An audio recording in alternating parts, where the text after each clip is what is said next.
the effect of Section 65(1)(e) is to ensure that the minority and marginalized communities within the county are guaranteed representation within the county public service as opposed to reserving positions for the dominant ethnic community within the county.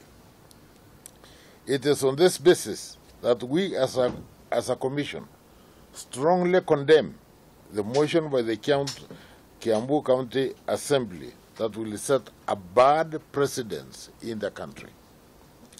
This motion will also jeopardize efforts towards achieving a cohesive and integrated society deemed necessary for the achievement of Vision 2030. The motion, therefore, by the County Assembly of Kiambu should be declared null and void.